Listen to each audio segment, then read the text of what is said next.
Pastor, thank you so much.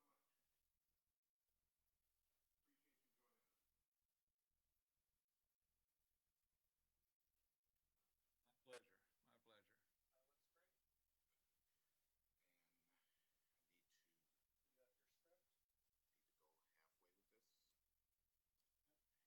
Here, right? Yep. Make sure you turn your clicker on. It's on. All right, you ready? Wait. All right, Wayne. He's ready. We're not running. Wait a minute. Wait.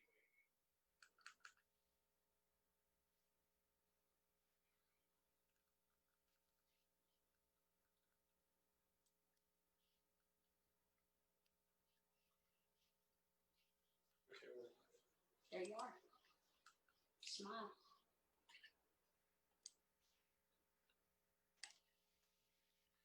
Good evening. Thank you for joining me virtually tonight for the 2020 State of the City presentation. I would like to begin by inviting Pastor Cam Huxford from Compassion Christian Church to lead us in a word of prayer. Pastor Huxford. Father, we're so thankful that we can be together like this. Lord, we're thankful for this technology. We're thankful, Lord, for the way it's enabled our city to continue to thrive, Lord, even through these trying times. Father, we're thankful for the leadership that's on this call today. Lord, we know that everything rises and falls on leadership. And Father, we're just so reminded of those men in the Old Testament, men and women, from Issachar, who understood the times and knew what to do. And we pray, God, that you would continue to bless us with that kind of leadership here in Savannah. Bless our mayor. Pray, God, that you would bless all the folks who support him. Bless our police chief, Lord, and all the good folks who create an environment for us that's safe and strong. Father, we just pray that your favor will be on our city and that your wisdom will be in our leaders. And Father, your grace will be on us all. And we pray this in Jesus' name. Amen. Amen. Thank you so much, Pastor Huxford. We appreciate your leadership and we appreciate you joining us today. Glad to do it. Yeah. Thank you. We now have some special guests to lead us in reciting the Pledge of Allegiance.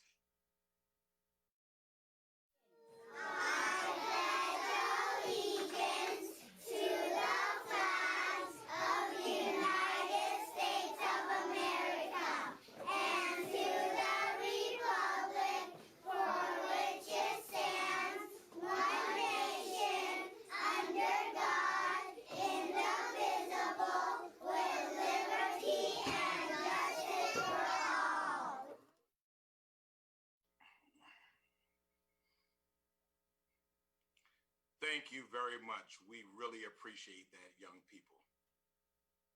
When I was sworn in as the 67th mayor of Savannah 9 months and 20 days ago, or actually 294 days ago, but who's counting? Our city and our world were very different places. We weren't talking about COVID-19. We weren't talking about masks. We weren't talking about unprecedented times. Georgia's first confirmed COVID-19 case was recorded in early March. By April, we had more than 100 cases in Chatham County, and numbers really started climbing in June and July. To date, Chatham County has had more than 9,100 confirmed COVID-19 cases, and more than 100 people have died. More than 100 people in our community. More than 180 of our neighbors, our friends, our mothers, our fathers.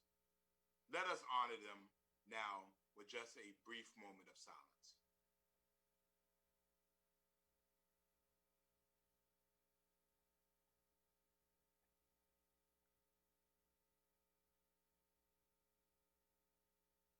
Thank you very much. And please remember their families and loved ones in prayer as well. Despite this virus altering our day-to-day life, the city of Savannah has continued to make strides and make good on some of the promises that we made during the inauguration. Remember, it's only been 9 months and 20 days. But what a 9-month, 20-day period it has been. Let us take a look back at the year that was and the year that is.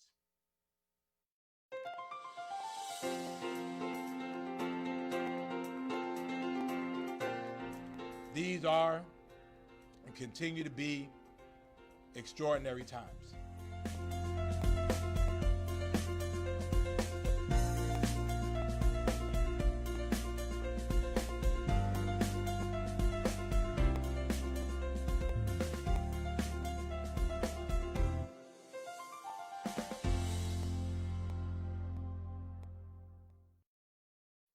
It is hereby declared that a local state of emergency exists and shall continue until the conditions requiring this declaration are abatement and emergency measures to stem the rapid spread of COVID-19. Mayor Johnson, along with City Council, quickly reacted to the pandemic. Safety and security top of mind, top of action. The free flow of information, transparency, was the cornerstone of Savannah's response. We are working to find creative solutions to help our business community navigate new health and safety requirements and recover losses. We recognize that Georgia, whether we like it or not, is open for business. Weekly media updates, weekend status reports in English, Spanish, and American Sign Language, keeping the public informed. Buenos días. Please heed the concerns of government and public health officials who want nothing more than to Naturales protect y el personal de la salud pública. The best way to get the most up-to-date information is to visit the city's website, savannahga.org. Throughout the pandemic, Savannah has reached out to create and even strengthen existing partnerships. Every day we are feeding 1,800 people who are struggling to remain living at home, and so that is we consider that an essential service. We serve 10 of our community centers and 3 senior centers, and so that's close to 800 meals a day. We're trying our best to change our business model so that we can support our partners like the city, but also take care of the clients that we're serving in their home. We were asked by the city manager if we would be interested in possibly producing meals for the homeless. It feels really good. We hope to continue because the mayor's very big on this, taking care of the homeless, so we're trying to help them out. Savannah opened its doors to the Chatham County Health Department. In June, the city's Civic Center becoming a safe, air-conditioned, central hub for COVID testing. The City of Savannah Police have been just phenomenal in helping us get the cars queued. They're helping us get the right number of cars in the building at a time. They are putting themselves at risk every day. And so my hat's off to them, and anything we can do to help, we're going to try to do. The Savannah Fire Department's role is to make sure that the air quality inside of this building with the vehicles coming in stays at healthy levels. And we're going to make sure that these readings stay within parameters. It's very important for us as public servants to make sure that we network with people, individuals, and organizations like this so that in times of need and crisis that we have that connection, that we can get the help that we need and we can provide the help to them should they need it. COVID testing extended to 2 local churches, Kingdom Life on Savannah's south side and Temple of Glory on the west side. This was a partnership with New York's Governor Andrew Cuomo, the Empire State, sending us equipment and nurses to work with local volunteers to COVID test. Everyone here has been very appreciative that we're here. They're surprised to see that we're here from New York. Us, the whole team that's here is a contingent from New York. Mayor Johnson said the other day that love is an action word. And here we are, New York loves Savannah. All the PPE we could possibly need. We've got hand sanitizer and gloves and gowns and masks and N95s. And everybody that comes through these doors is gracious and grateful. I am in awe and delight with the people of Savannah. Our city's partnerships becoming banner moments, literally. 15 banners throughout the city highlighting some of the individuals and servant teams going above and beyond during this major pandemic.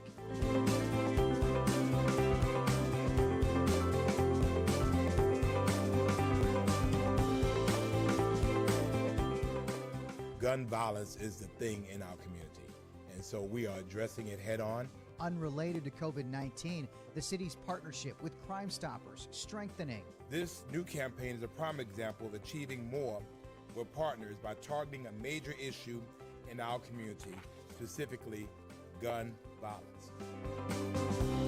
And more steps by the city to work to curb homelessness. When we talk about chronic homeless, we talk about transitional homeless.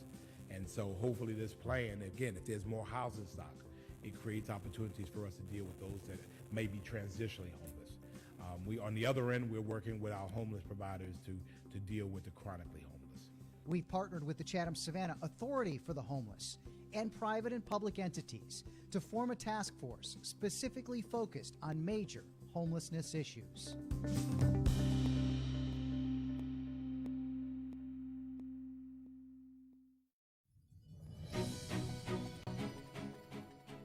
This is a transformative project that will invigorate this local community and bridge the invisible gap between the west side and the downtown core.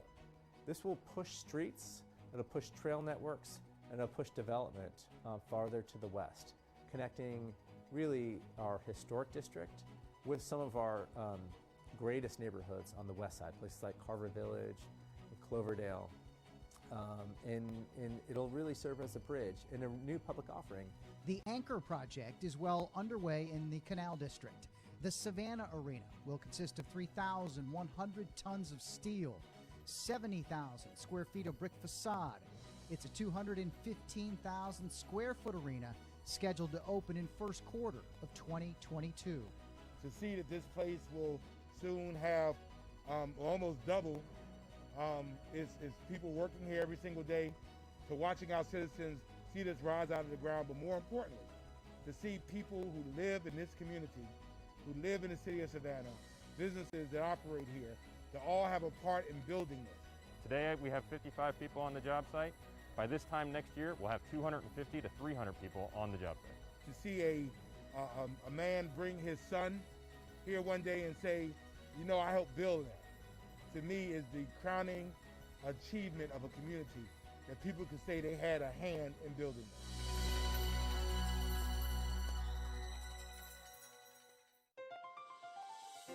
We're gonna make this table bigger because for years we've had the same folks sitting at the same table, and there were people sitting there at the kiddie tables watching everybody else eat. Everybody at this table called Savannah will bring their best to the table because we will all eat better.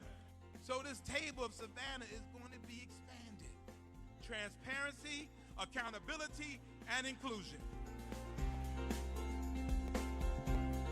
Advocates for restorative communities in Savannah. People, once they have a criminal record, if they have a good job and they don't get in trouble anymore, they're less likely to reoffend. By connecting them to resources and assisting them in their reintegration efforts. Hola.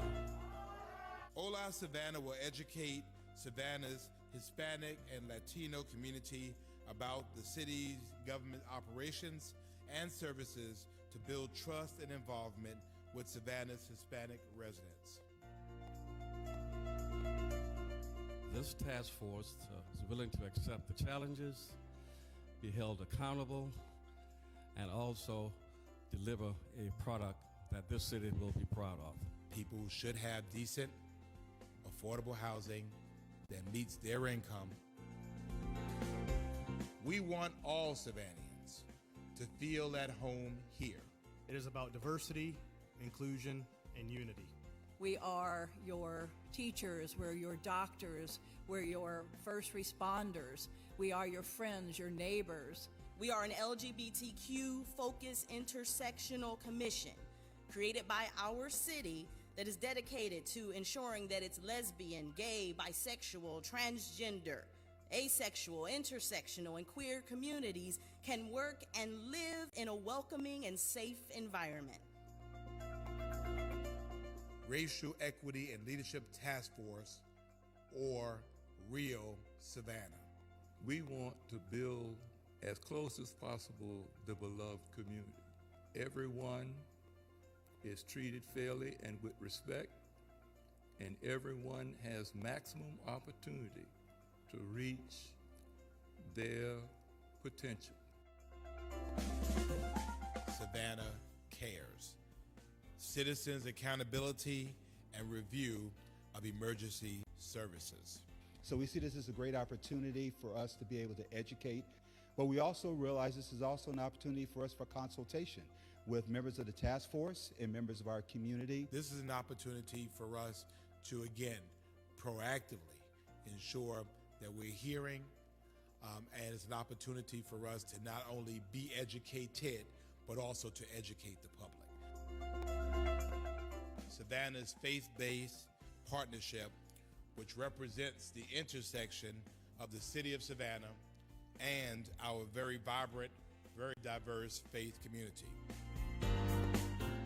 We will call this partnership with the Savannah Regional Central Labor Council Working Savannah. Simply put, workers deserve to share in the wealth that we create.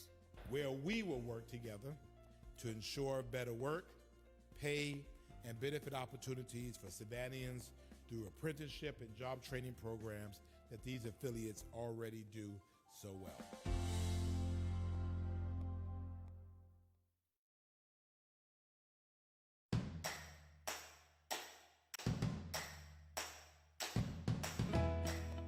So this is the investment that people have been asking for, and now you see the return on the investment. Pavers out, you have the new curbing, you have the new streetscape, as it would call, and when it's finished, you appreciate what you see when you turn off of Martin Luther King onto Broughton Street. It's inviting.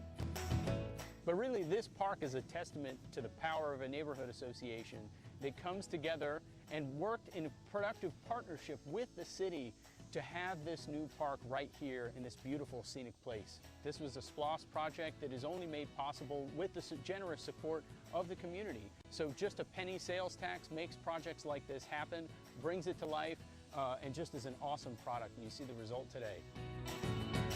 It will really improve the morale of the firefighters and the morale of the citizens, and they want to be able to come here and make sure that the people who service them, these firefighters, have the tools necessary and the facility necessary so they can do a good job. So what better way to increase the value of your home and the quality of life is to have a park in your backyard. For the quality of life, we all understood in Savannah, it's a dense area, and God is not making any more land. And so we got to utilize and be creative of the land that we have that we can use. And it's just fortunate we get to enjoy this amazing park. Kids get to exercise. Now we have the parking lot, we have the playground in the back, we have the pavilion. We have things out here for the neighborhood kids and for other folks that just want to come out and enjoy and relax at the park. Now we've got a spot for people that want to kayak, people that want to come out and walk, people that just want to enjoy the beauty of the park and the lake itself and just be around nature. The Summerside Playground is a place where youth can come. Youth and families can come and gather. And in a time in which we live right now, a place like the new Summerside Park is a place of peace, a place where recreation and opportunities and gatherings and family meetings can happen here on this park, on this playground.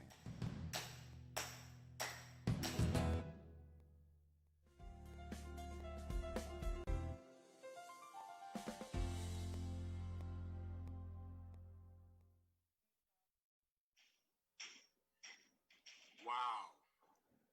It's only been 9 months and 20 days. But certainly you can see that we're engaged in a lot of work, and particularly with our task force, in which we're able to have over 200 Savannahans working on things that are important to them. And I promise you, there are many more to come. Tonight, I'm honored to be blessed to be joined by our city manager, Patrick C. Monahan, who will give us his annual report. Pat? Thank you, Mr. Mayor, and good evening to all those listening tonight. In accordance with the City of Savannah's charter, the city manager must deliver an annual report on the finance and administrative activities of the city. While I had planned to present this report earlier in this year, particularly around March, COVID-19 rapidly changed all of our plans. And thus, because of COVID-19, the tone and scope of this report have changed as well. This presentation should take about 10 minutes, and I promise not to bore you with a bunch of numbers. The three most important takeaways will be: 1, the accountability and transparency that local government finances must follow. 2, where to find financial information for those who want a closer look. And 3, an overview of the state of the city's finances and future challenges.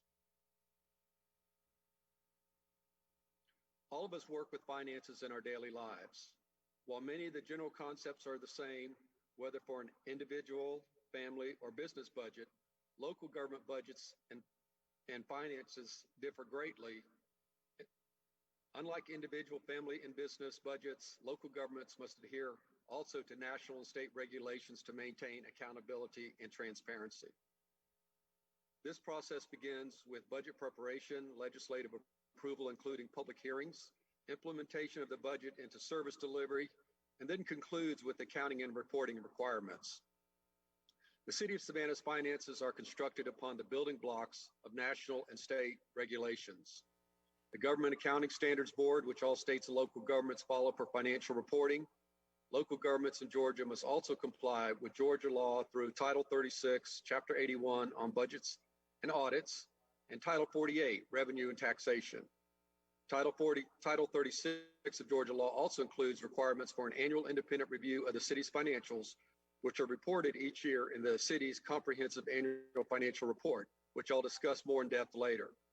In addition, the city's charter also requires certain standards for local and budgeting financial administration. Based on the building blocks of accountability and transparency, the results are an annual budget and service plan with the year-end annual financial review to ensure the accounting and reporting comply with federal and state law. Here's a snapshot of the fiscal year 2020 budget. As you can see, fiscal year 2020 began in January with balanced budgets of $425 million across all funds without any draw from reserves. With the adoption of the millage rollback rate of 12.739 mils by this City Council in September, the property tax rate has actually now decreased 0.661 mils during the past 2 years. Not shown, but the 77 days of undesignated fund balance reserves serve as another indicator of financial stability and strength. Now let me talk a moment about the 2019 Comprehensive Annual Financial Report, often referred to by the acronym CAFR. On the subject of any government's fiscal health, this is the go-to source. For citizens who want to know more about the financial details of the City of Savannah's financial state, go to the city's webpage and type CAFR into the I'm looking for button at the top right side of the page. In fact, all CAFRs dating to 2002 are available online at this site. The CAFR is a financial and compliance audit of each fiscal year that an outside independent auditing firm completes. City Council contracts with the firm of Malden and Jenkins, CPAs, for this service. Malden and Jenkins is a national firm that serves more than 500 state and local governments, including 128 other cities. In summary, Malden and Jenkins presented the City Council with a clean opinion.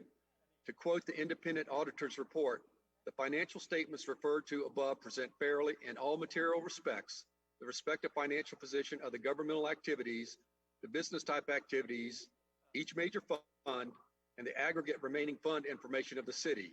In other words, a clean opinion. In large part, the city's financial stability can be attributed to its financial stewardship. David Maxwell leads the financial services team, which manages the revenue office, accounts receivable, and payables, and preparing for the annual audit, among other responsibilities. Melissa Carter leads the Office of Management and Budget team, which manages the preparation of the budget and service plan, budget controls and spending, grants administration, and capital plan, among other responsibilities. These are two highly regarded professionals with decades of collective experience. They are intentional with a conservative approach to local government finances, including in projections of revenues and expenses, and the controls to maintain fiscal responsibility to yield these results. This means that the forecasting and revenues and projections of expenditure within the budget year out hits the mark year after year. In fact, I was looking at the 2018, and between the two of them, they targeted within 1% of the actuals. Quite amazing. Because of them, it's no accident that the city has the distinction of one of the longest running streaks in America of earning the prestigious Government Finance Officers Association Awards for excellence in financial reporting and excellence in budgeting. These are the highest accolades for local government financials. Fewer than 3% of the local governments in America earn both of these awards annually. As testament to the city's financial stewardship, the city of Savannah has earned AA1 and AA bond ratings from Standard & Poor's and Moody's, which rate about 90% of the public and private transactions in America. These ratings are among the best of similar sized governments in Georgia. Well, I don't usually read slides. Let me read the Standard & Poor's November 5th, 2019 rating report about the city of Savannah. In our view, the financial condition is supported by a very strong framework of financial management, reflecting the city's history of conservative budgeting, long-term planning, and maintenance of sufficient reserves to address contingencies. That report was written November 5th, 2019. S&P's assessment proved especially prophetic because of COVID-19. Beginning in late March 2020, the world changed for all of us with the arrival of COVID-19. In particular, the city's general fund, its principal operating fund, which was balanced at $208 million at the start of the year, suffered lost revenue because of shelter-in-place orders, reduced spending, employment reductions, and significant decreases in visitor spending. The city staff expected a downturn in the economy to begin in mid-2020 and had only budgeted a 1.5% increase in the general fund, so the losses are not as severe as with an optimistic forecast. As the chart shows, projections of sales tax revenue, the city's second largest revenue source, will suffer a year-end loss of $2.5 million. Likewise, projections show that hotel motel tax paid by visitors, the city's third largest revenue source, will suffer a year-end loss of $4.3 million. Projections also show at year-end, the largest revenue source, real and personal property taxes, will suffer a loss of $3.5 million. This reduction can largely be attributed to a collection rate down from the typical rate of 90% to 86%, which is the same basis as the 2008 economic downturn. Other losses in fees and fines reflect similar tracks. During the mid-year financial update to council, the headline the following day read, "City deficit at $13.2 million." The variance in anticipated revenue became clear evidence of COVID-19's impact on the city of Savannah. The Office of Management and Budget, Office of Financial Services, and I presented a rebalancing strategy that recommended options in tiers. That's TIERS. I almost thought to spell it TEARS. Because of the city's sound financial position, avoiding furloughs and reduction in force can be tiers of the last resort. I'm pleased to announce that the $13.2 million deficit has been reduced by $8.2 million through organizational reductions achieved by implementing Tier 1 strategies. At tomorrow's City Council workshop, Mrs. Carter, Mr. Maxwell, and I will introduce a plan to reduce the remaining projected $5 million deficit to ensure the year-end budget remains balanced. To describe these times as challenging understates the impact of COVID-19 beyond dollars and cents. To us, our families, friends, and neighbors, while we know that we are not at the end of the journey, please be assured that an experienced budget and finance staff are prepared for whatever comes next. In closing, let me extend my sincerest appreciation to David Maxwell and Melissa Carter and their teams for their exemplary work. And as always, I say a heartfelt thank you to all City of Savannah employees for continuing to serve our community. Thank you, Mr. Mayor. Thank you so much, Mr. Monahan, for your presentation. And on a personal note, I want to thank you so much for your leadership. You came to us for only a couple of months. You stayed with us 18 months, and you have been a guiding light. You certainly have shown your over 40 years of professionalism, and I want you to know that Savannah is forever grateful for your leadership, and we wish you the best as you re-enter the happy land of retirement. And we thank Mrs. Monahan for allowing you to be with us this long. Thanks so much, Pat. Thank you. To the Honorable Estella Edwards Shabazz, Mayor Pro Tem, to the Honorable Keisha Gibson Carter, Chairwoman of Council, To the Honorable Nick Palumbo, Vice Chairman of Council. To the Honorable Alicia Miller Blakely, Alderwoman at Large, Post 2. To the Honorable Bernetta Lanier, Alderwoman, District 1. To the Honorable Dietrich Leggett, Alderman, District 2. To the Honorable Linda Wilder Bryant, Alderwoman, District 3. And the Honorable Curtis Pertee, Alderman, District 6. To City Manager Pat Monahan, to City Attorney Bates Lovett, to City Clerk Mark Massey, to the most outstanding core of public professionals that the world has ever known, and that is the City of Savannah employees, and to my fellow Savannians. In the book, The Tale of Two Cities, Charles Dickens coined a memorable phrase that it was the best of times and it was the worst of times. I think we can agree that 2020 was the worst and is the worst of times, but because of a Savannah spirit, a spirit that refuses to die or quit or give up. And in spite of these things, through our collective love of resiliency and sustainability, this will lead ultimately to the best of times. Ladies and gentlemen, the state of our city is strong, resilient, persevering, and persistent. To sum it up, we are still here. We are still here. Slide, please. In January, I prepared Savannah's table for guests representing all aspects of our community.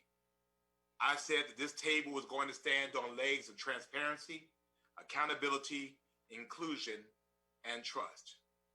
Your council and your city has used these qualities to guide our decisions and our work for the 9 months and 20 days since. If you're going to hold us accountable, you need to know what's going on, and we need to make sure that public processes are accessible. Slide, please. As promised, the City Council moved quickly to reduce our meeting schedule from 26 to 24 meetings a year and to hold our second meeting each month in the evening. This gives working people and students a better opportunity to see their government at work. Despite the pandemic moving us to virtual council meetings, we made sure you could still attend and interact. These meetings were streamed live on the City of Savannah's Facebook page, YouTube, and SG Channel 8. Our Information Technology Department and City's Clerk's Office found new ways to accept citizen feedback through email and to let those wanting to share their comments in person to join our meetings virtually. Slide, please. City departments like planning and urban design, parking services, and community services use digital surveys to gather resident opinions about proposed projects, providing residents at large a seat at Savannah's table. Slide, please. I instituted 3 new opportunities each week for you to learn about what's happening in your city government. Tuesday news conferences, Friday night live videos on my Facebook page, that is at Mayor Johnson SAV, at Mayor Johnson SAV, where you can interact directly with me, and we have several hundred people join us every Friday, and of course our Saturday morning video updates on city operations. You, our residents, have a seat at our city's table. By interacting directly with us, you can hold us accountable for the actions of your city government. Now, we strive to share as many updates as possible in English, Spanish, and most recently, American Sign Language. Accessibility is the key to making sure all groups at Savannah's table have the same opportunity to participate. We will continue to get better and do better over the next year. Slide, please. Our newly designed city website, savannahga.gov, that matter of fact won an award last night for the best in Savannah from Connect Savannah. So yay to to our team, allows you to find information quickly. It's easy to navigate, and it's the most commonly searched items like contacting 311, reaching your mayor or alderperson, and city news are right on the home page, increasing both transparency and accountability. Our sanitation and code enforcement teams are using new software to improve customer service. The new sanitation route management program tracks truck locations and progress and improves reporting of damaged carts, uncollected items, and downed tree limbs and special waste collections. Updated code enforcement software enhances the ability to report and track the enforcement status of violations citywide. An upgraded 311 system will provide a higher level of accountability for service requests or complaints. The new software works on a computer and a smartphone app. You'll be able to track progress and receive confirmation when service is completed. Being able to properly track the efficiency and the completion of these services ensures equitable service delivery to all districts. Next slide, please. Project completion is probably the most tangible representation of accountability. As of October the 1st, just 20 days ago, our infrastructure and development team has completed 17 capital projects, and another 6 are almost finished. Some $260 million worth of projects are in construction, including the Savannah Arena, the Public Works Complex, the Gwinnett Street widening, the Broughton and DeLessem streetscapes, the Hollins Fire Station, and 3 community centers. Team Savannah has resurfaced more than 16 lane miles of road and repaired 10,300 linear feet of sidewalk and more than 1,600 potholes, all during a pandemic. Looking ahead, the public engagement process for Project Durin will start in the next couple of weeks. This $90 million project, long overdue to get started, ranks as the highest transportation need in the city and the second largest municipal project in our city's history. This is a major project that will transform the quality of life for so many of our residents. Now, I'd be remiss not to recognize the past and present elected officials and civil servants who made this project possible. We're all on a continuum in this. We work together and we pass it on from one group to the next. Next slide, please. We not only want to increase the opportunity to engage within the city, but we also want to expand who is participating. The opinions heard in the past have not always been representative of everyone in our city, and we are working hard to change that. Inclusion of everyone living in our city, those who have been at the table for a long time and those who have never been invited before, has already been a hallmark of this administration and of your city council. Next slide, please. Your city council has made homelessness and housing a priority. The city of Savannah allocated $3.3 million received in CARES Act funding round 1 to the United Way to ensure that Savannians did not lose their homes or because of lost income related to the COVID-19 pandemic.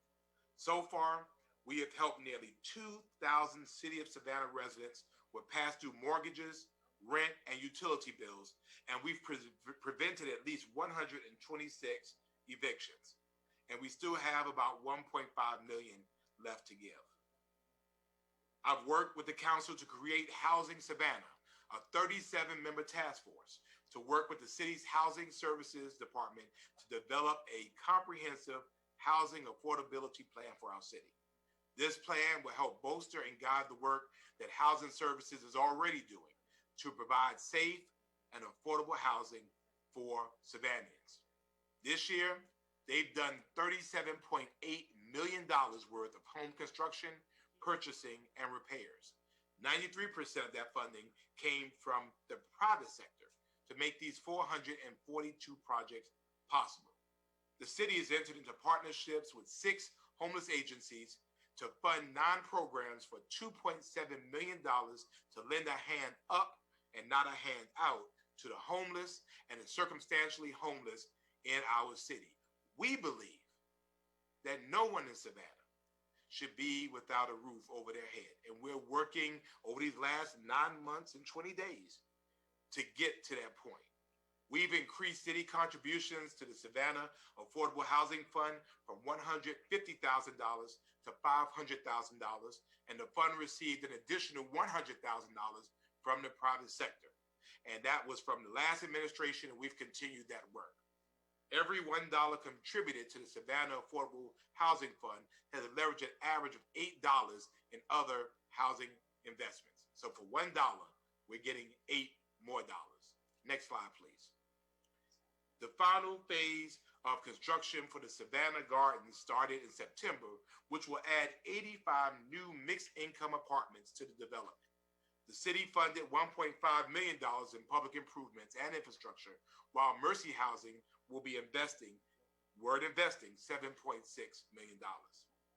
The city's sale of land on Drayton Street will provide some 40 units of new workforce housing.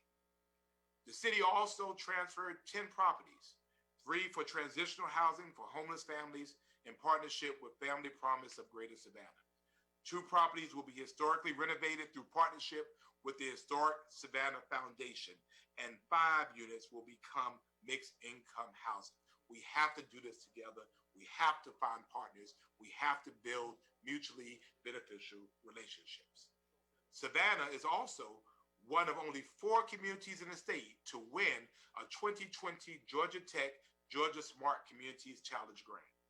This $50,000 grant will allow Savannah's Housing and Neighborhood Services and Information Technology departments to work with Georgia Tech researchers to develop and evaluate data-driven tools for housing, neighborhood, and community planning initiatives.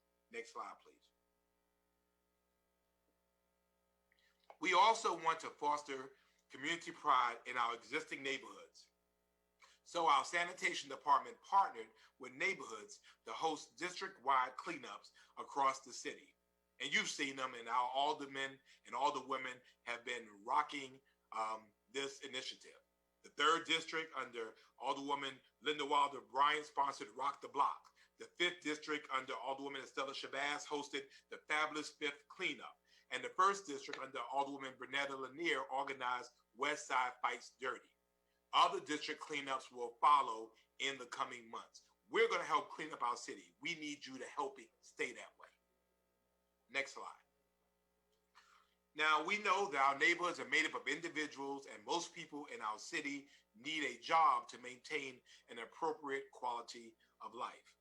Savannah's unemployment rate reached a low of 2.7% in December 2019 and began to climb steadily before reaching a peak of 15.3 in April during the COVID-19 pandemic. So imagine that, from December to just 4 months later, from 2.7% to 15.3%. The most recent data from the Bureau of Labor Statistics shows a rate of 6.4%, and we believe that that is in no small part thanks to efforts by the city to reopen Savannah's economy safely. In May, the city worked with local businesses and tourism groups to develop a plan to open Savannah's economy and ensure health and safety in their places of business. By taking the Savannah Safe Pledge, businesses in our community committed to help to stop the spread of COVID-19, and hundreds of Savannah area businesses responded in the first few hours. To further our commitment to Savannah's small business community, the city allocated $2 million received in CARES Act funding to the Small Business Assistance Corporation to help small businesses in the city of Savannah recover losses due to the COVID-19 pandemic. But our efforts didn't stop there. We recognize that restaurants were extraordinarily affected by COVID-19.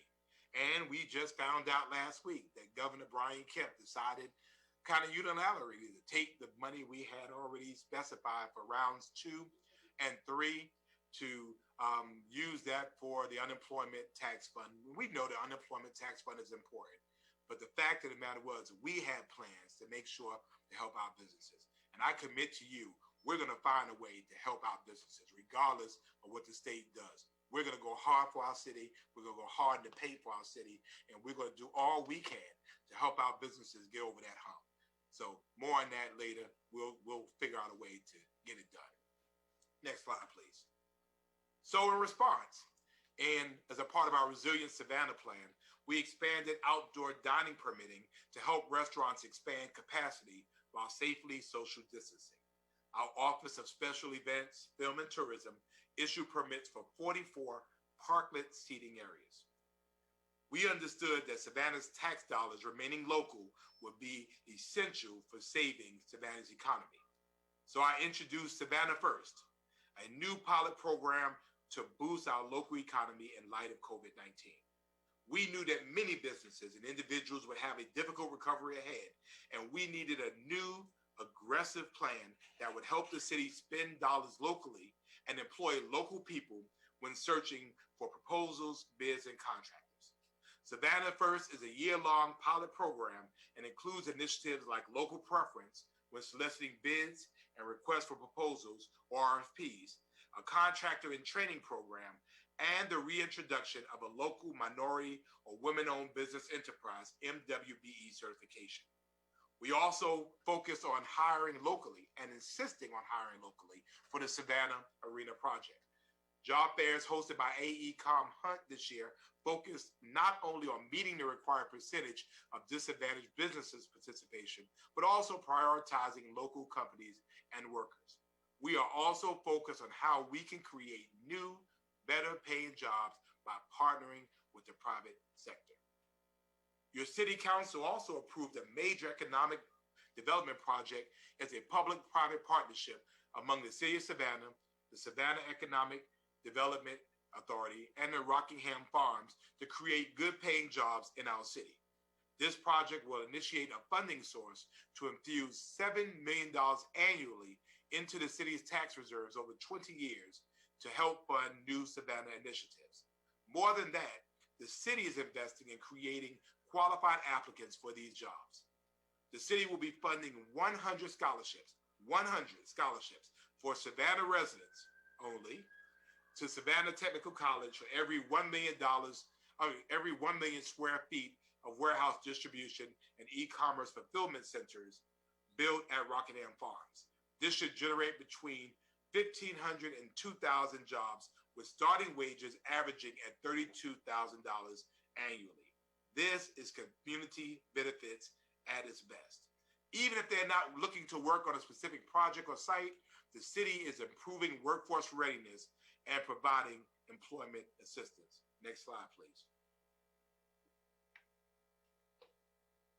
This year, the city helped 271 unemployed or underemployed adults and 254 youth receive soft skills and workforce training, and the city hosted job fairs that helped 1,028 adults find employment.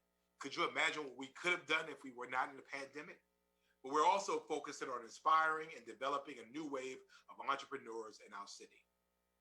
Our Economic Development Department has hosted more than 50 business courses this year, most of them online due to COVID-19 restrictions. These free classes are helping entrepreneurs and small businesses in our city boost their skills and knowledge with courses like business plan writing and credit building. I've also partnered with our local labor community through my Working Savannah Task Force to make sure we can get as many Savannahans as possible connected to good jobs through apprenticeships and other opportunities. We've long known that poverty is a problem in our community, and these initial steps have not solved the problem. But this has taken us in the right direction to improve the lives of thousands of Savannahans. I believe that just because someone is born into poverty into our community does not mean they have to let this cycle continue forever. You might be in poverty, but you don't have to have a poverty spirit. And I want you to know, we see you, we feel you, you matter, and your city is going to work like hell to make sure that you get up out of poverty. I'm sorry. In total, Human Services has helped provide city-funded community partnership programs that connected 31,254 residents to all kinds of needed services. The best way to determine what services a specific group needs is by talking to people in those communities. Next slide, please. Our proud Savannah Task Force was instrumental in updating Savannah's non-discrimination ordinance to better protect our LGBTQ plus citizens just weeks after its formation. This group is actively working with the city to increase Savannah's Human Rights Campaign Municipal Equality Index. While it's not all about the grades on a report card, the grades do tell us if we're doing what we need to do to make LGBTQ citizens realize that they are welcome, loved, and appreciated in our community. Our nation has experienced a reckoning with well-documented violent encounters between minorities and police officers, and this has tugged at the hearts of everyone. In response, and I think it was on May 31st, I formed Savannah Cares, or the Citizens Accountability and Review of Emergency Services Task Force. This group has already submitted a status report and interim recommendations to the Savannah Police Department and the city manager for consideration. These 12 recommendations are just part one of this committee's review of the police department's use of force policy, internal affairs reports, and public input. Next slide, please. Prior to receiving these recommendations, I'm pleased to announce that the Savannah Police Department had already taken proactive steps to update its use of force policy. In June of 2020, the department became aware of the 8 Can't Wait campaign. After reviewing the policy adoptions proposed by the campaign, the Savannah Police Department was found to be in compliance. After combing through our use of force policy, the department decided also to suspend the training and use of what's called the bilateral neck restraint. Chokeholds and strangleholds were already prohibited by SPD policy. The change aligned the department's policies and procedures with 21st century policing practices, community expectations, and the department's values. In August, the department also graduated its first class of officers from a new course called EPIC, or Ethical Policing is Courageous. It's a peer intervention program that teaches officers how to intervene to stop a wrongful action before it occurs. EPIC educates, empowers, and supports the officers on the streets to play a meaningful role in policing one another. All future recruit classes will receive this training, and it will be extended to current members of the department as well. A hallmark of the Savannah Police Department has been positive community relations, and we want this to continue.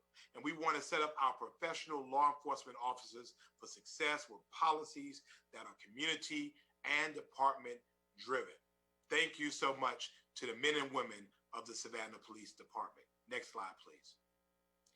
We also need to understand that justice-involved individuals have not always had a seat at Savannah's table. And truth be told, if many people were caught for some of the things they did, they would be justice involved too. We believe that every saint has a past and every sinner has a future. And so in that thought, the ARCs, or Advocates for Restorative Communities in Savannah, has helped sponsor a conference to assist justice-involved individuals to navigate re-entry barriers and assess community support. You can't solve a problem if you don't talk about it. And racial equity has long been the elephant in the room in Savannah. Well, we're going to talk about it. Real Savannah, or the Racial Equity and Leadership, is already meeting and gathering data as they work to identify, prioritize, and tackle the solid disparity issues in our city. Our 64th mayor, Dr. Otis Johnson, who is also a noted social scientist, is leading this initiative. He is the right leader with the right tenacity and the right resume to make sure that meaningful change happens. And our city is indebted to him for his continued service. Next slide, please. We all know our faith community in Savannah is strong, but that power has never been actively harnessed by partnering with the city.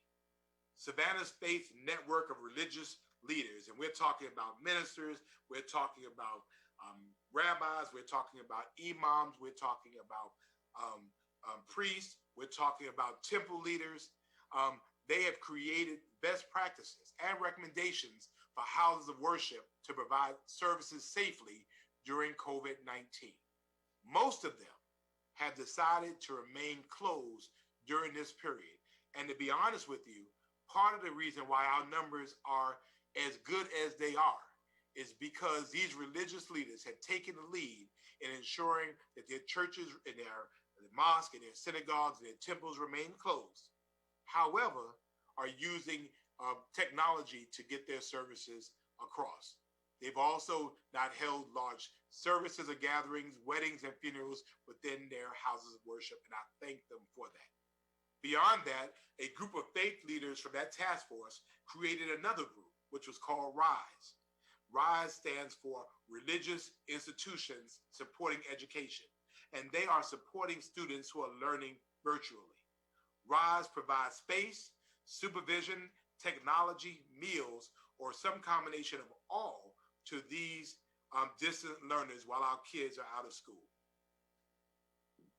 And we appreciate them so much for opening their doors in communities in our city so our young people have the opportunity to learn during this time. The city helped to coordinate the distribution of more than 150 Apple and PC computers to these churches and these faith institutions to help students. And we really appreciate the Savannah College of Art and Design, Dr. Paula Wallace, and their team for partnering with us and providing us this much needed state-of-the-art equipment. Next slide. With our efforts to include the Savannah's Hispanic population, I have seen prejudice toward another group of people in our community. And this is not some fringe element. These are 7,000 of our friends, neighbors, teachers, nurses, police officers, and they just happen to be Hispanic or Latino. But more importantly, they deserve to feel respected and welcome. It's shameful for anyone to admonish them for using their native language. We can and we will do better. OLA Savannah, or Hispanic Outreach, Leadership, and Advocacy, is already working on connecting Savannah's Hispanic residents, to needed services.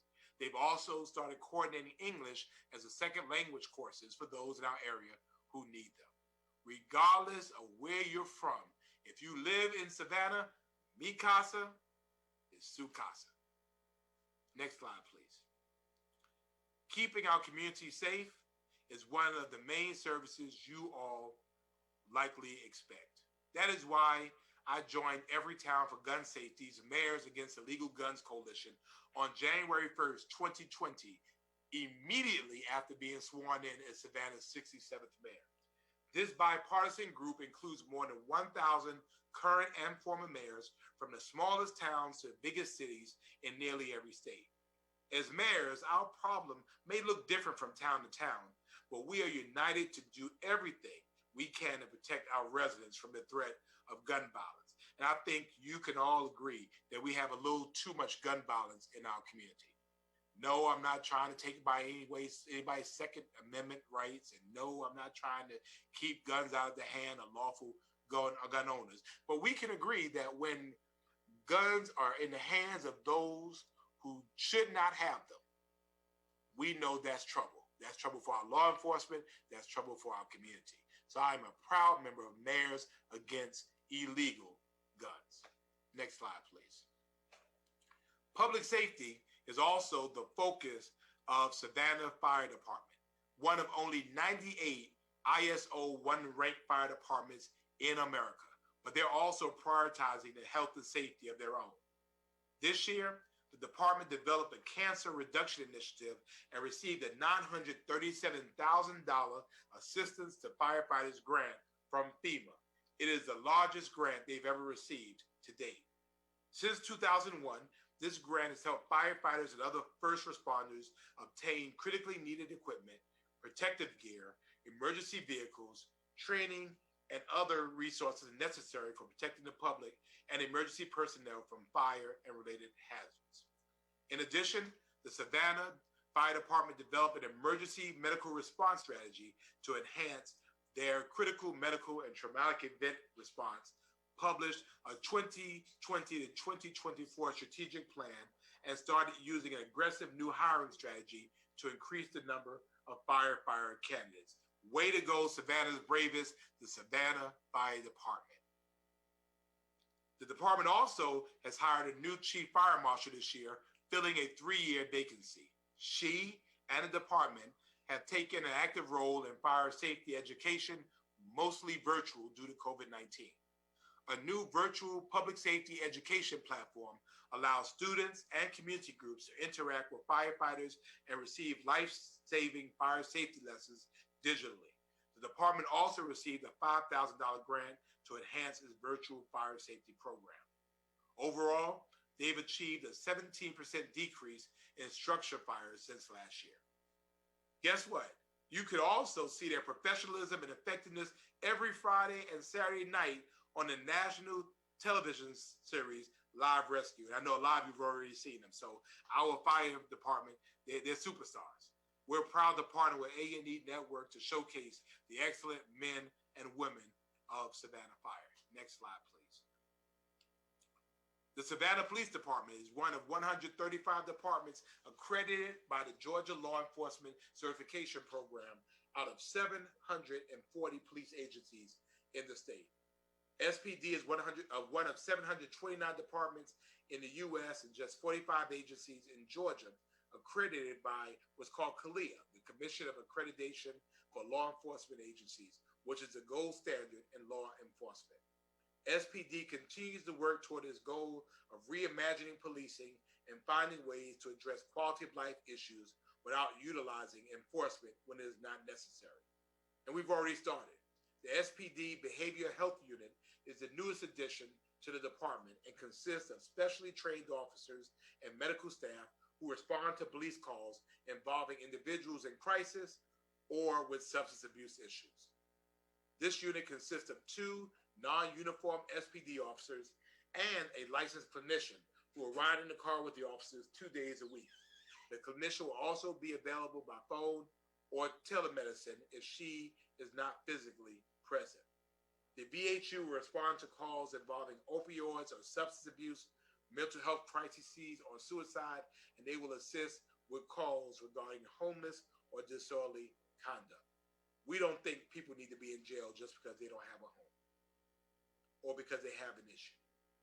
The goal is to decriminalize substance abuse and mental health struggles while simultaneously reducing the number of individuals dealing with these issues entering the criminal justice system when other alternatives could address the underlying problem. In addition, the Savannah Police Department officially introduced a revamped Community Service Officer program in September. Community service officers are non-sworn SPD staff members who can go to non-emergency calls and take reports. The CSO allows patrol officers to take additional time performing proactive policing to combat crime in the city. SPD also obtained a grant to add 15 additional police officers to our force. The department expanded use of technology as a crime-fighting tool with the expansion of internet cameras, portable fingerprint scanners, a real-time crime center, and automated license plate readers. In August, the City Council approved the department to purchase new e-citation software, allowing officers to write tickets electronically instead of manually. So please, don't run any red lights, stop at all stop signs, and don't speed in the city of Savannah. This new technology will help with SPD's efficiency, allowing officers more opportunity to engage in proactive policing and decrease the time officers and drivers are on the side of the road. SPD's Planning and Technology Unit is working to get the software up for our patrol officers by the spring of 2021. This year, violent crime is down 1%, and property crime is down 26%. Overall, Part 1 crime has decreased by 21% this year, and so far in 2020, there have been 133 gun arrests. Now, this is still not acceptable to us. We're making some progress, but we're not making it enough, and we're not making it as fast as our citizens deserve, but we are working on it. Next slide, please. We can't talk about public safety without talking about public health. A healthier environment promotes a better quality of life for our residents, and Savannah is taking progressive steps to make this city safer for everyone.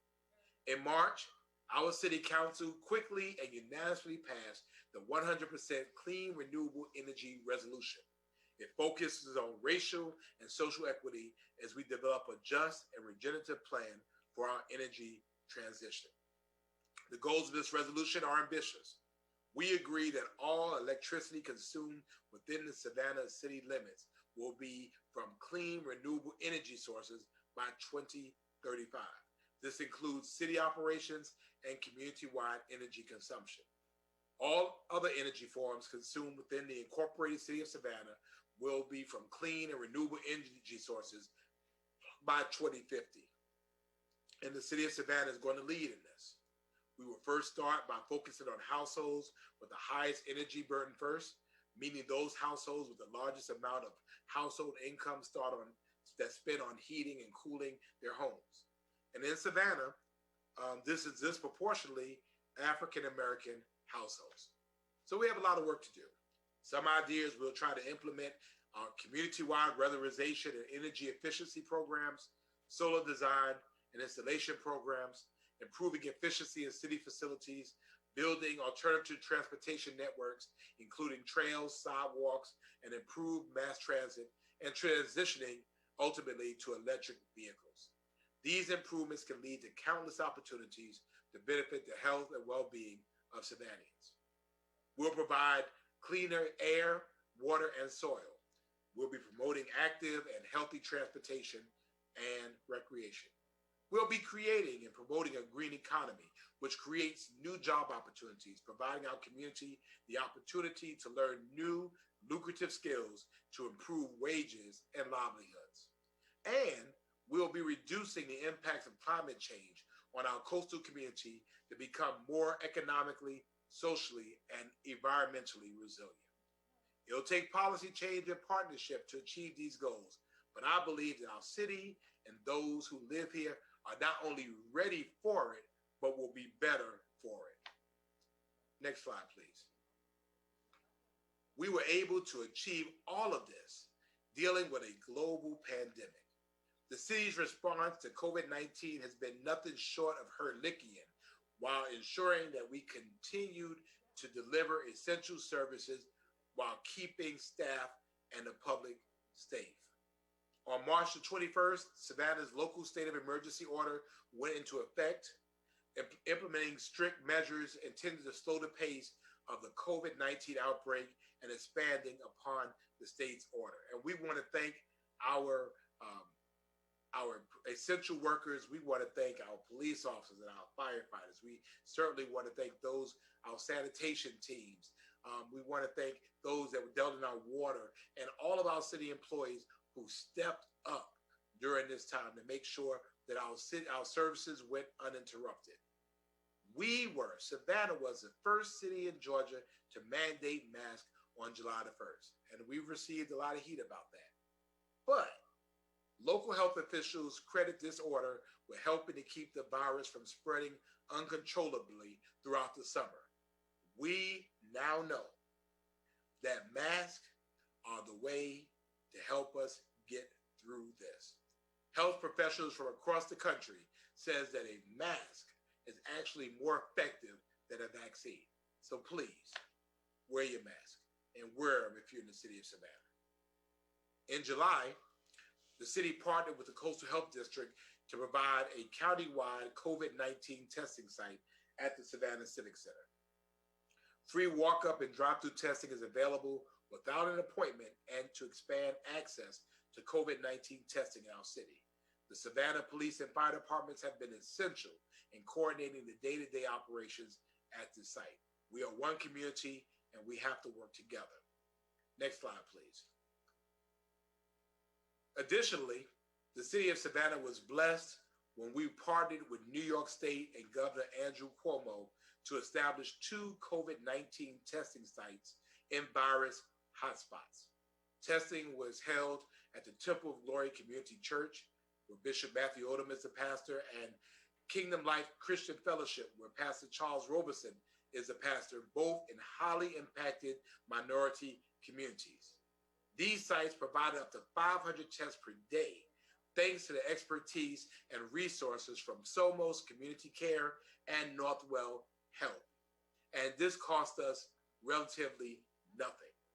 New York State also provided Savannah with hundreds of thousands of supplies, including testing kits, which we've donated to the Curtis Cooper Primary Health Center and the J.C. Lewis Primary Health Center, so that they're able to continue testing, surgical masks, face shields, and hand sanitizer. Love is an action word, and we thank New York State, my state of birth, for loving Savannah. Next slide, please. Our marketing communications teams created COVID-19 graphics, posters, banners, web pages, videos, and news releases. You see them all over the place to quickly and effectively share essential information with businesses, the public, and local media.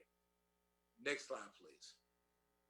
Our purchasing department acquired and distributed 45,000 face masks. The city's COVID resource team handed out thousands of masks while providing gentle reminders about the need for face coverings and social distancing. Thank you, purchasing department. Thank you so much. Also, our COVID response team. Our risk management team is responsible for coordinating our city's staff COVID-19 testing program, which has tested more than 1,000 employees, including yours truly, provided temperature checking stations in all city buildings and sanitizing facilities. Thank you, risk management. Our information technology department rapidly found new ways to implement new technology to allow 70% of city staff to work remotely. And they also manage, moderate, and support Zoom meetings for city council, community, and special interest groups. Thank you, information technology department. Next slide, please. During the pandemic, our Human Services Department distributed more than 5,100 senior meals and almost 1,160 senior care packages and 36,000 youth meals. Additionally, when the Emmaus House Soup Kitchen closed because of COVID-19, the city of Savannah stepped up to fund 400 daily meals that the Salvation Army distributed to homeless camps. Thank you, Human Services, and thank you, City of Savannah. Municipal archives enhanced online educational resources for students, including Archives Alive programs to introduce students in 1st to 12th grades, and some of us a little older than that, to the archives and primary records, youth scavenger hunts, activity sheets, and coloring pages. They transitioned the in-person Hungry for History online and increased the audience from 281 in 2019 to 1,700 just this year. Thank you, archive team. Next slide, please. Savannah Fire maintained all emergency services without disruption by implementing a new public contact procedure and adjusted their approach to medical calls to ensure safe interaction between patients and firefighters. They implemented daily screenings to limit firefighter exposure to the virus and a rotational disinfection schedule of stations and apparatuses. The Savannah Fire Department also helped the city obtain, disseminate, and track all COVID-19 related logistics for reimbursement through the CARES Act. Thanks again, the Fire Department. And in March, the Savannah Police Department implemented the Remote Report Center, or the RRC, to effectively decrease police contact with citizens while still offering personable service. The RRC is comprised of officers who can intercept calls for service and take non-emergency reports over the phone or through video conferencing. More than 3,000 calls for service has filtered through the center through its inception. Next slide, please. And I'm grateful because despite the pandemic, the city followed a conservative course with its finances and avoided any furloughs or layoffs. It was important to us as a council that we were able to maintain our city team because all of them in some way or another provides an essential service. The city remains financially strong. We maintain, in the midst of this, a AA+ bond rating, which is the strongest in Savannah's history. And our required comprehensive annual financial report found no material weakness after the audit, and that was good news. Savannah partnered with the Georgia Municipal Association on a new audit program for telecommunication companies, helping the city recover $230,000 in new fees to date. Your city council approved the guaranteed maximum price on the Savannah Arena. Known as the GMP, this contract obligates construction of the single largest project in the city's history to stay within its $165 million budget. This arena is scheduled to open in early 2022, and our timeline today remains on track despite the pandemic. And the city of Savannah, your city council, adopted the rollback millage rate for the second consecutive year, a feat not accomplished in 12 years. So for the last 2 years, your city taxes have gone down. Next slide, please. Despite all of these accomplishments, I would not be transparent if I did not tell you that we still face some challenges. The city council continues to search for Savannah's next permanent city manager. While the council narrowed a nationwide pool of applicants to a top 3, we could not reach consensus on a single candidate.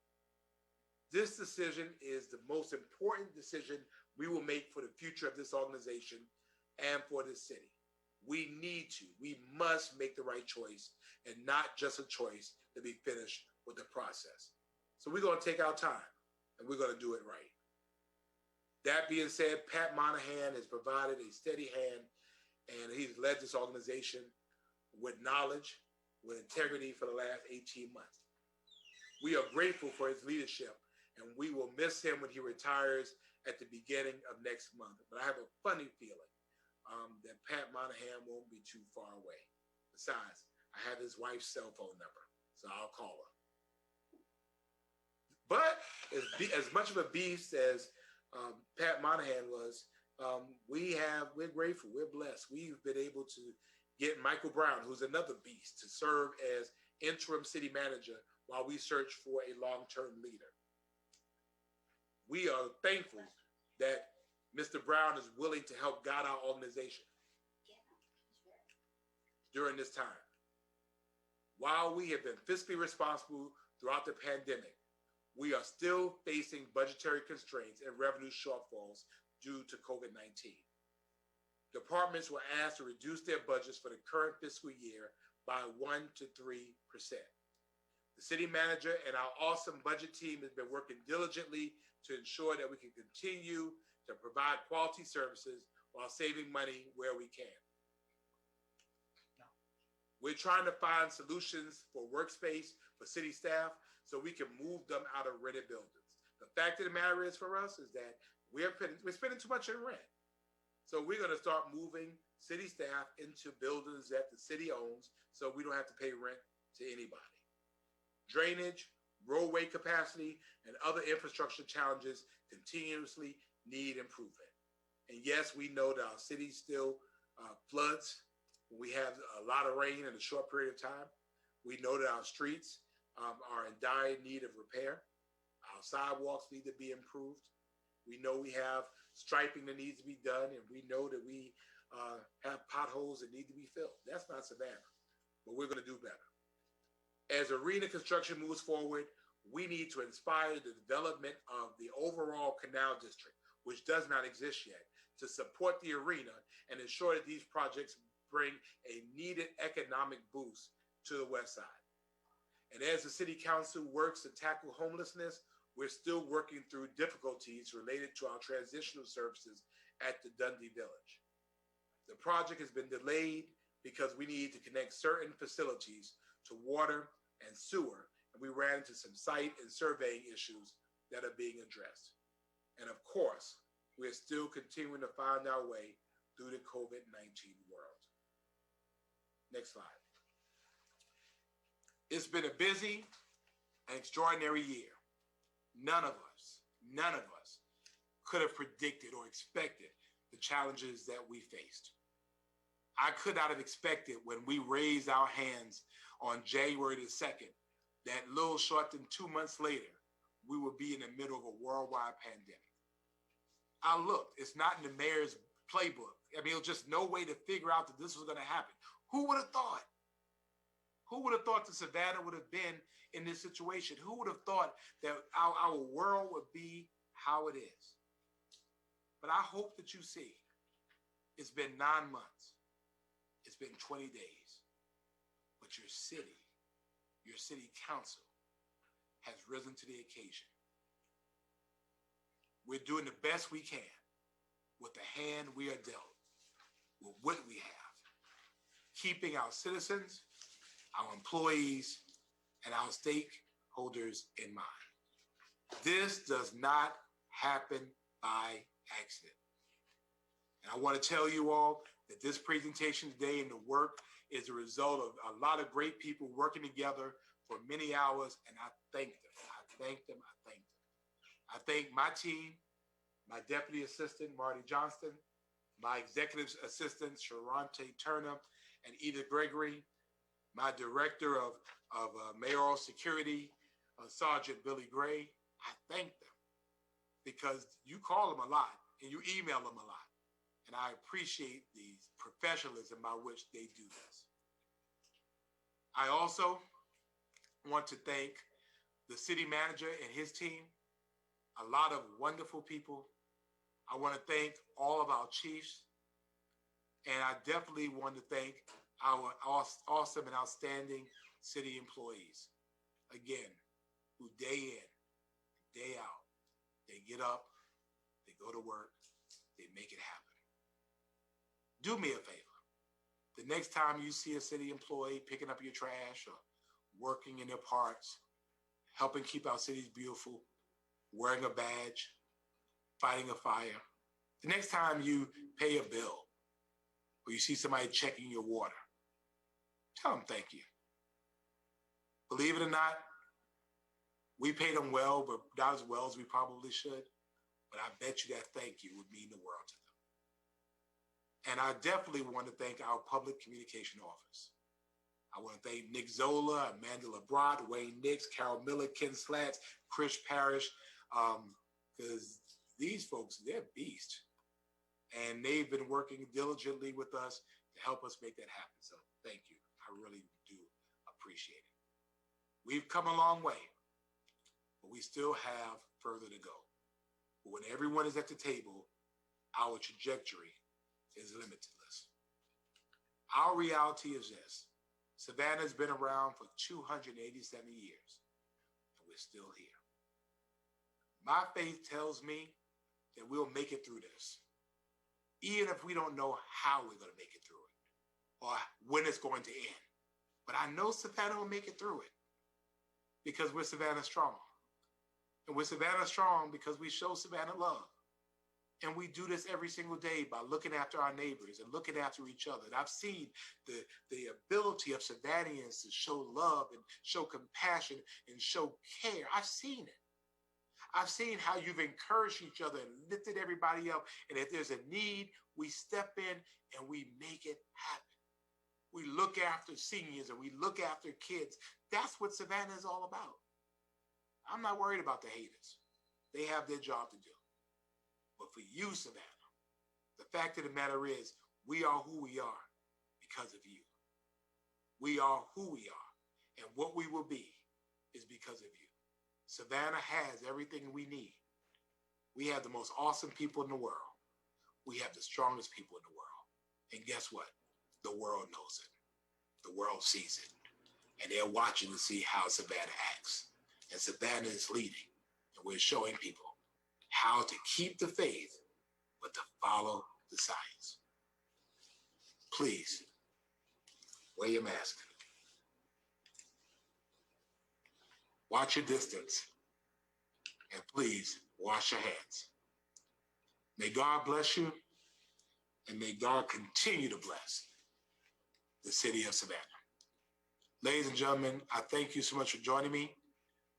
We're going to answer some questions, and I will tell you this. The city manager is also here with me, and we're going to do the best we can. We also have all of our chiefs and most of our department heads present. And so you can answer your question. And what I will tell you we'll do is this, because we're not going to be able to answer every question tonight because we'll be here all night. But we'll answer most of them.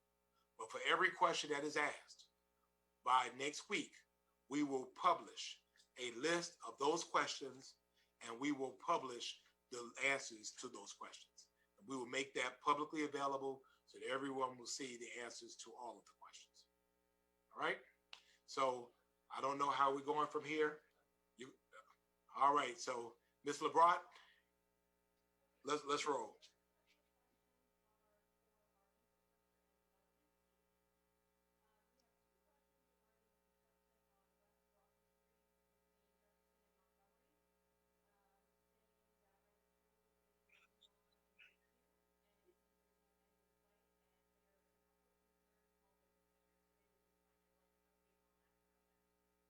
Okay, if we get the city manager and bring in those folks, and Ms. Manager, you want to start? Yes, I have to go. I walk down that way twice a week just to check on the work, and I got to admit it appears that it's moving slowly, although I see a lot of underground utility work.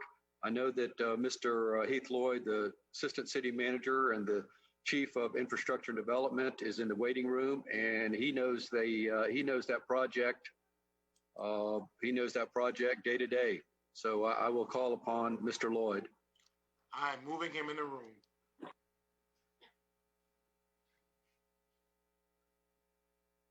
Mr. Lloyd. Hey, Mr. Mayor.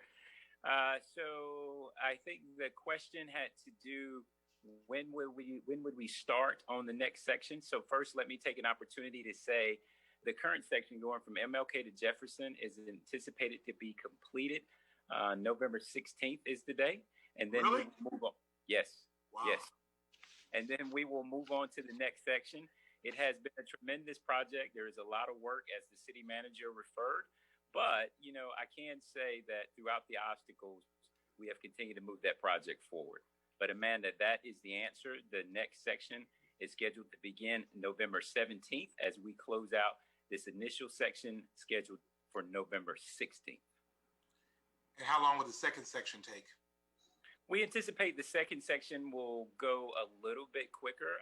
Obviously, there is a lot of underground work, specifically with Broughton Street. The challenge is Broughton Street has not been dug up in quite some time. There's estimates of about 40 years, if not longer. And so we're running into some underground challenges. So this one was scheduled to be finished in June, so we're certainly behind. But Astra, the company that's doing the construction work, they have learned a lot. And so I anticipate the next section will probably be about 3 to 4 months. But I want to caveat that a lot of it just depends on underground challenges we run into. There were some questions from some business owners as well.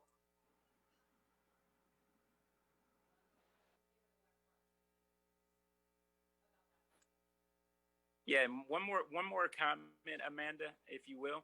We have scheduled Zoom meetings, and so if they can send me, or there's actually a link on our website. If you go to the City of Savannah's website and type in Broughton Street Streetscapes, you will bring up that project. What we have been doing is, in the first few weeks, or the first month or so, we had project coordination meetings, I would call them, every 2 weeks.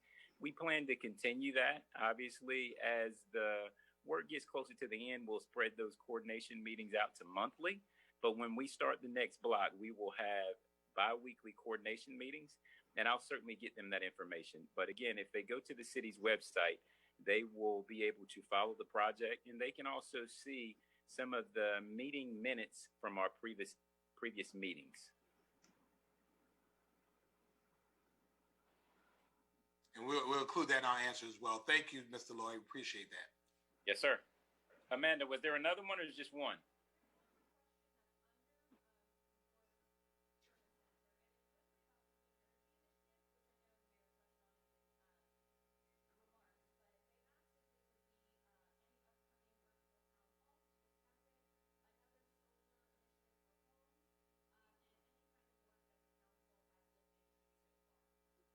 Well, I can answer that. Okay. The interesting thing about this particular group was that they've been working throughout, so it was really no need to be able to really create any type of force because a task force, because they've been working already as a group. So we've told them that we would work with them through our sustainability department, and we will continue to work with them as we move forward in that process. So there are obviously opportunities as these groups, and these are several groups that are working together in this initiative, and we'll hope to continue to work with those groups. And so those groups, I think, ultimately have more public engagement for people who are interested. Yeah, Mr. Oh, amen. He disappeared. There you go. Unmute yourself. What about now, Mayor? Yeah, you're good, but you're sideways. But I mean, yeah, I know. So they changed it. Okay. Now technology. So, Mr. Mayor, if I might add, as it relates to that, anyone who is interested in kind of what's going on, we are scheduled to provide an update to City Council tomorrow during our council workshop. So do plug into that council workshop so you can hear the discussion about the 100% Clean Energy Initiative. Again, it's an exciting program, and I think you'll get a lot of valuable information as it relates to the path forward and what the expectations are. Thank you.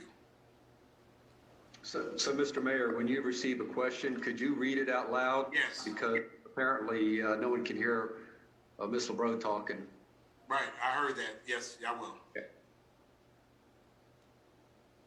Ms. LeBreau? Okay, so your next question involves, I think, community services and likely the city manager and financial services, but it would involve community services related to the arts and cultural industry specifically. So I don't know if you want to bring all of them on board.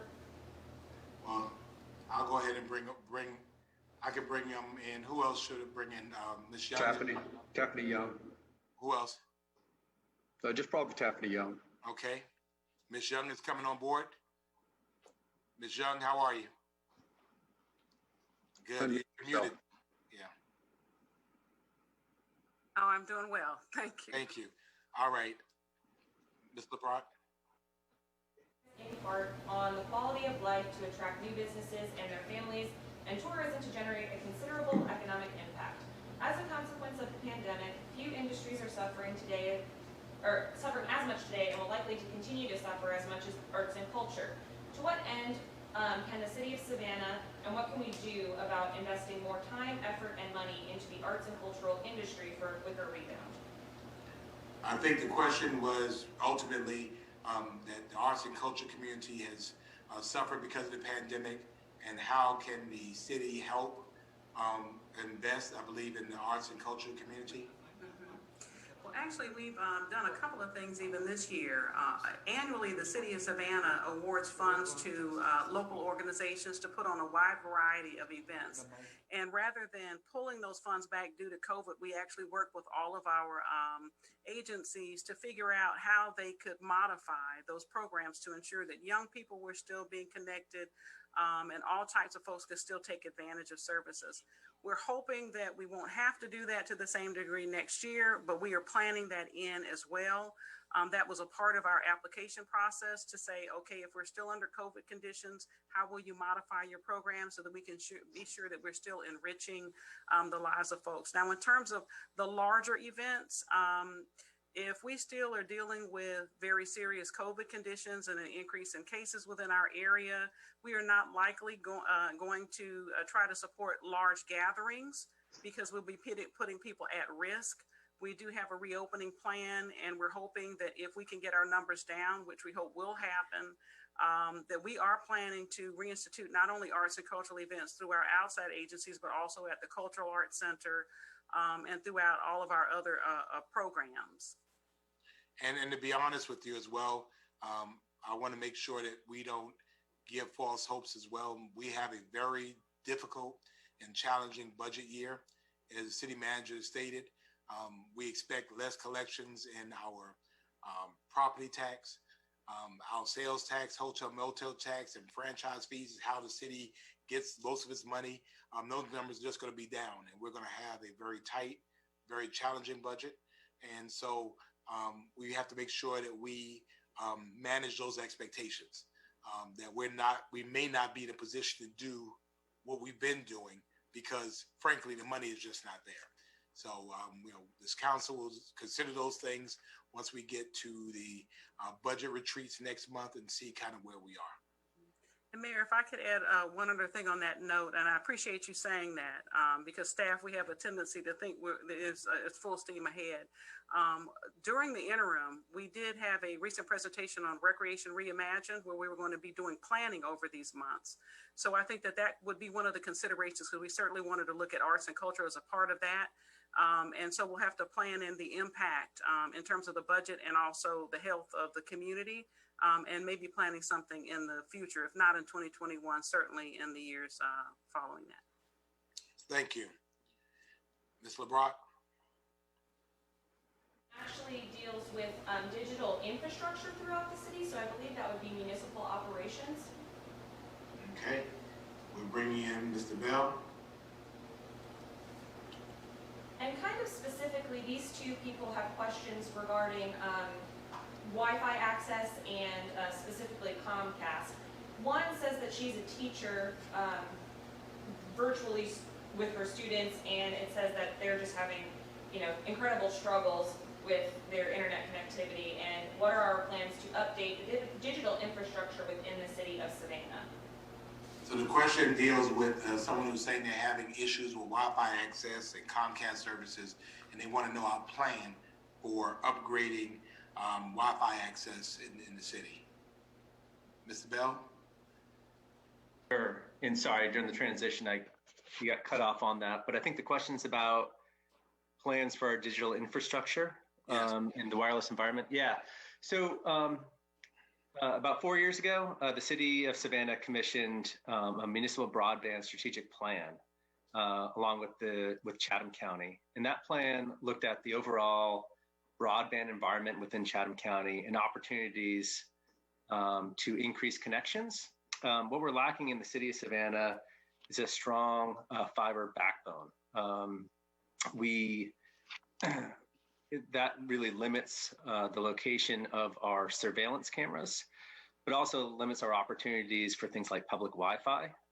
We've taken steps over the past couple of years to partner with institutions such as SCAD to really enhance public Wi-Fi in public spaces like our squares downtown. But really it's limited to the downtown area right now, and it doesn't extend out to places like the south side of Midtown Savannah. We, again, are partnering with the county to look for ways, sort of the low-hanging fruit at this point. That process in and of itself spurred Comcast to make investments in our community, which is one of the goals really of initiating that strategic plan. And we continue to work with Comcast to speed up, I guess, that work. We brought in a new IT director at the beginning of this year named Tim Moody, and he and I have sat down and talked about various strategies to enhance those efforts. And it's something we're working on. We've gotten some SPLOST money allocated for this effort. I think it's about $1 million, and that's a start. But the reality is, it's a drop in the bucket. Ultimately, our hope is the private sector will really step up their game and enhance their investment in our community to serve our customers. But if they don't, then the city will step in and take the lead. Thank you. And again, we'll take all of these answers and we'll also publish those as well. And then we're asking the city manager if these department heads can, in addition to the answer, whatever supporting documentation or redirecting to areas on our website, we can provide that as well. Yes, sir. Staff will provide all the requested information. I did want to piggyback on what Mr. Bell said. The SPLOST 7 includes $2 million for the fiber optic backbone. All right. Thanks. Thank you. Ms. LeBron. Next question involves crime statistics in the police department. It says the what? Crime statistics and the police department. Okay. I'm bringing in the chief. Okay. 1 second.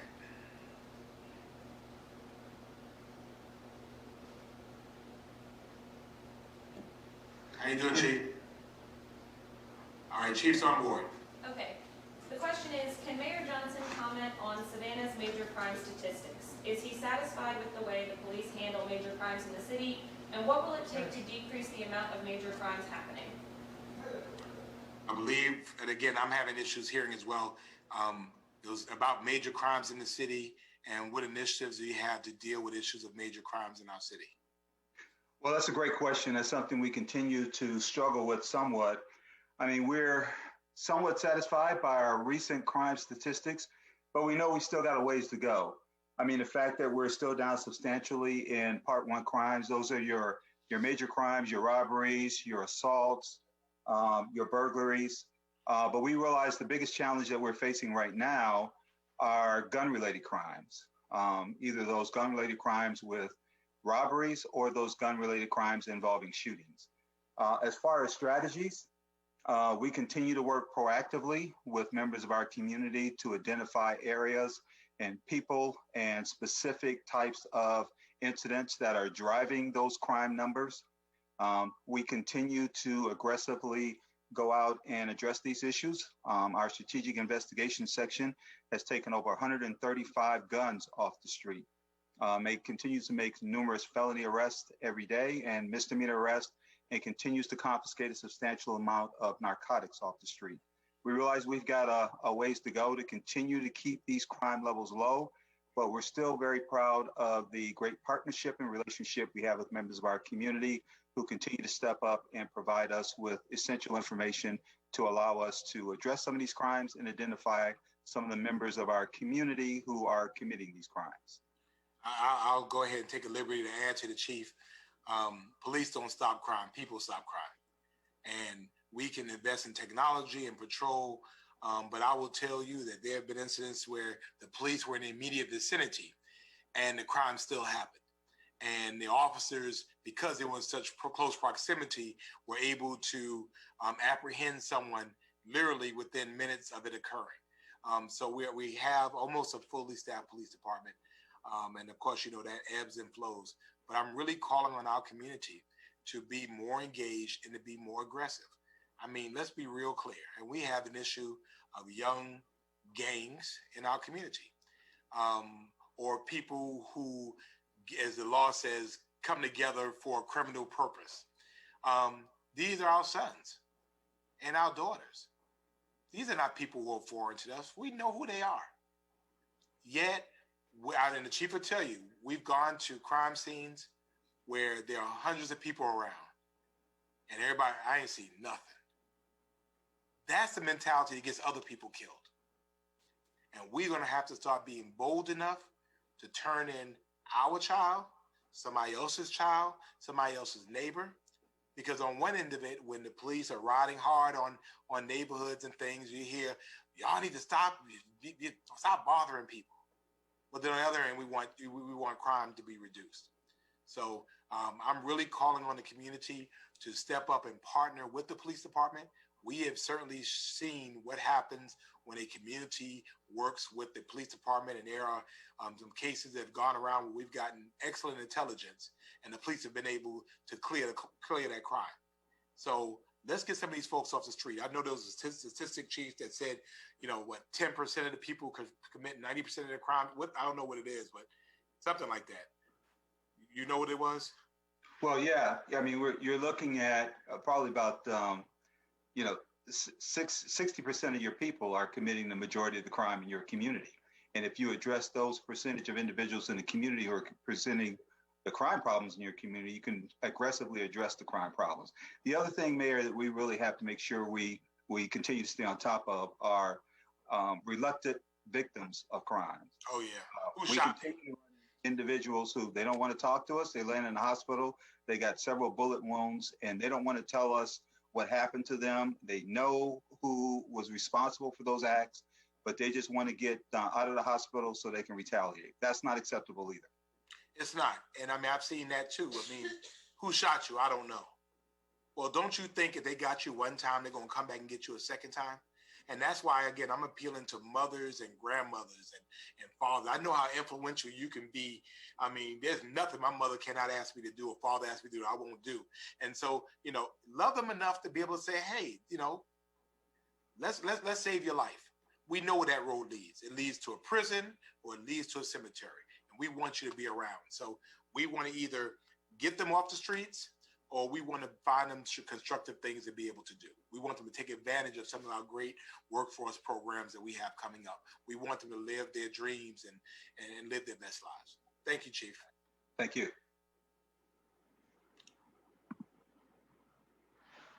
Mr. Broad? Burial grounds at Calhoun and Whitfield Squares. The person asks, will city officials address a request to honor those enslaved residents, and will the names of the squares be changed? I'm not familiar. Mayor, I know a bit about this, yeah. Okay. Yeah, I'm not familiar with the request. So we have engaged the Downtown Neighborhood Association and the Historic Savannah Foundation and several independent researchers who have been looking into this. The reality is there's lots of unmarked burial grounds sort of scattered throughout the community, particularly of enslaved individuals. We know, generally speaking, where those are located, but not specifically. We're going through a record search right now and working with these researchers to document the locations of these grounds, which are located closer to Whitfield Square than to Calhoun Square. We've reached out to the Georgia Historical Society already to begin a process to properly recognize the locations of these grounds. Okay, so it's a process, though. You keep us updated. Yeah, we got Luciana Spraker on it. She's the best. She's on it. Mm-hmm. Thank you very much. Mm-hmm. Ms. LeBron? I believe that's it. Ma'am? That was your last one. For real? Mm-hmm. Okay, you sure? Well, ladies and gentlemen, again, your city is accessible. We're available to you. You can feel free to contact the city. And then you have the alderwoman and aldermen of the city council. We can contact staff on your behalf. We might direct you to someone. You could always call 311 to get your question answered. But we will take these and we will publish these by next week. Again, I want to thank you all so much for joining in with us. We hope at some point the day will come where we will all be back in our chambers and we can hold the town hall meetings as we planned. Life happens. Life is strange and life sometimes goes this other way. I want to remind all of you to make sure you vote. Go ahead and plan your plan to vote, and there are plenty of opportunities to be able to do that. And let's make sure to continue to watch ourselves. Let's continue to watch each other. We can't necessarily control always what other people will do, but we can control what we do. Make sure you wear a mask. Make sure you wash your hands. Make sure you watch your distance. And we will see you on the other side of this. We'll do it. Halloween won't be the same this year. Understand that. Be safe. Don't have anybody come into your house giving them candy. Put the candy in little bags and leave it at the driveway and let folks come pick them up. Take care of your older ones and your younger ones. Thank you so much for joining us. We appreciate this. And again, we're Savannah Strong. Be blessed. May God bless Savannah. Thank you.